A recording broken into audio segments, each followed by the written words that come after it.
I get asked about interlocking, not, if I interlock, because that's pretty obvious, but I get asked about it a lot.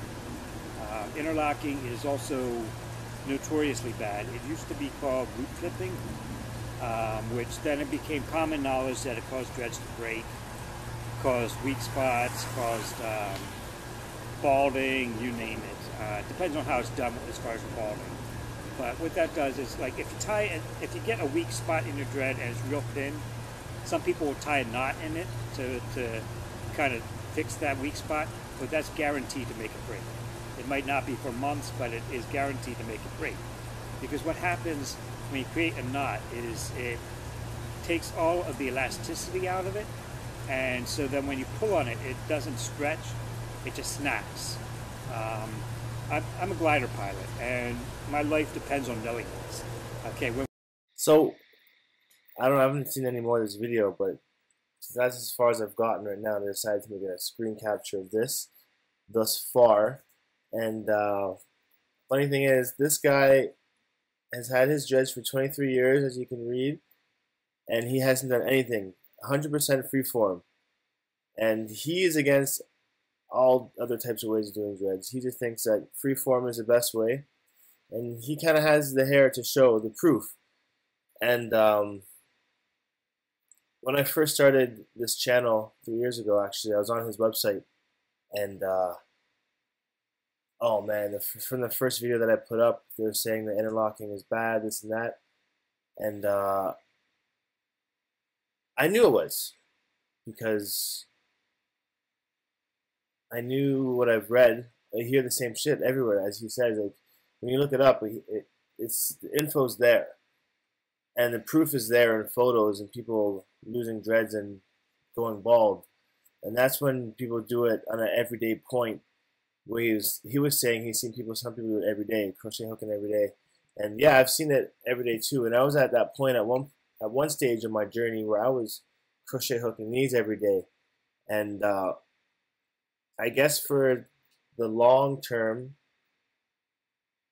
it's made it look nicer, but I've weakened the dreads now by crochet hooking the hairs and the weak spots back in and interlocking them. So my test now is that he said that one dread at 1 inch should be able to support 1,000 pounds. So I'm gonna challenge that and see if 1 inch can hold 1 inch of dreadlock can hold 1,000 pounds, like circumference dread. And I'm not even sure if I have any dreads at 1 inch. Maybe a few, but not many.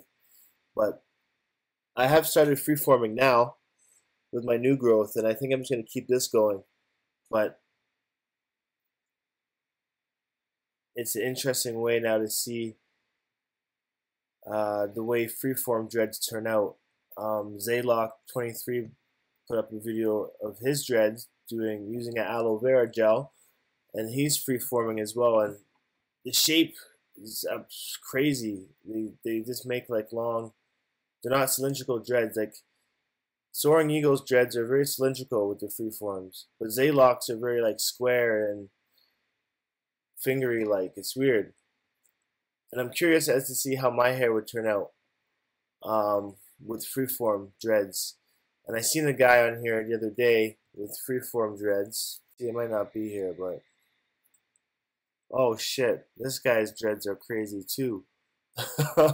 Yo, check out this guy's freeform locks. So entities communicate in many different ways.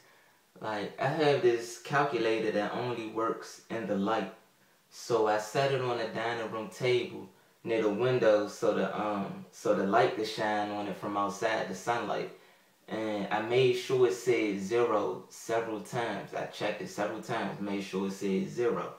So I don't know what you're talking about, but his locks are freeform, and this shit is crazy.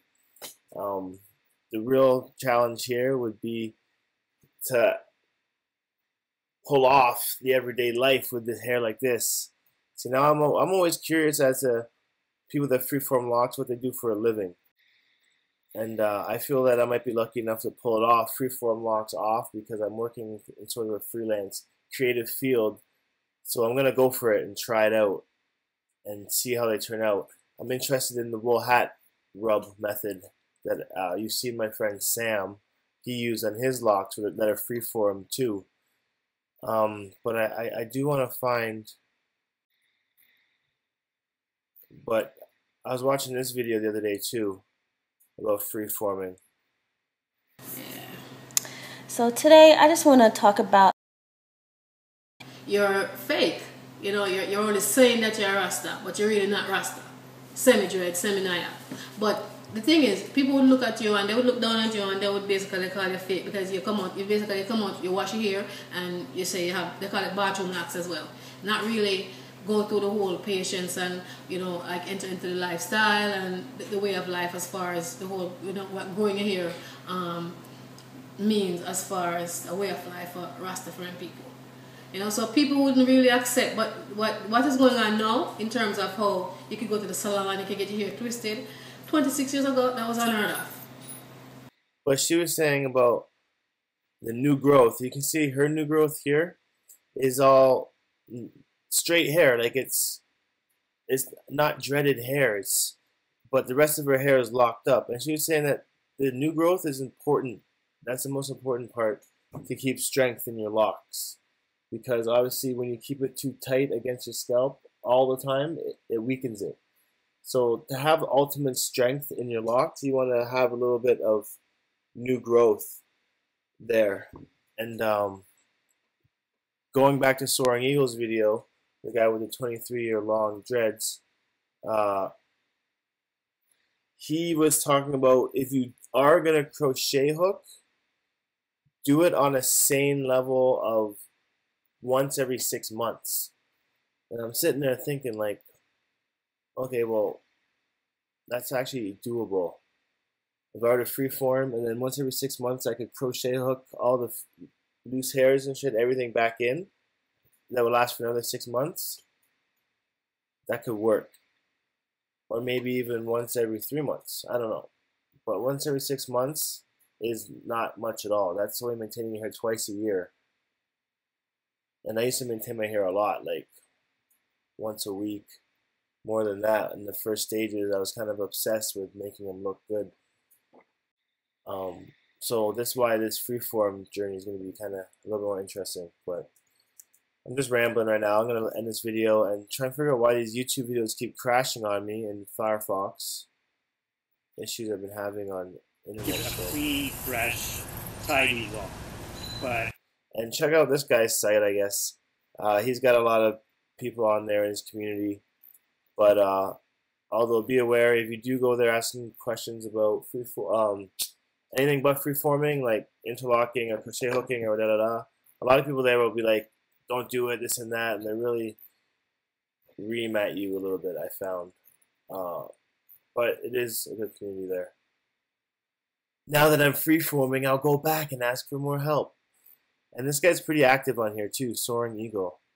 So it's good. Good thing you're doing, man. I wonder where he's from. Anyways, I'm going to end this video off here. Knotlocks, uploading some new shit right now. Here's a sneak peek. Blow drying locks. And also a sneak peek here. Oh shit. I went and did an interview with some more dreads I saw at Expo, so you can stay tuned for that. Here's a sneak preview of that. So, okay, here, hold it. Okay. I have a girl that does it for me. She'll take some, He interlocked his hair, so I'm learning a lot about dreads. Freeforming may be the way to go for the future. And I accepted myself with freeform locks amongst society and the workforce. That'd be great.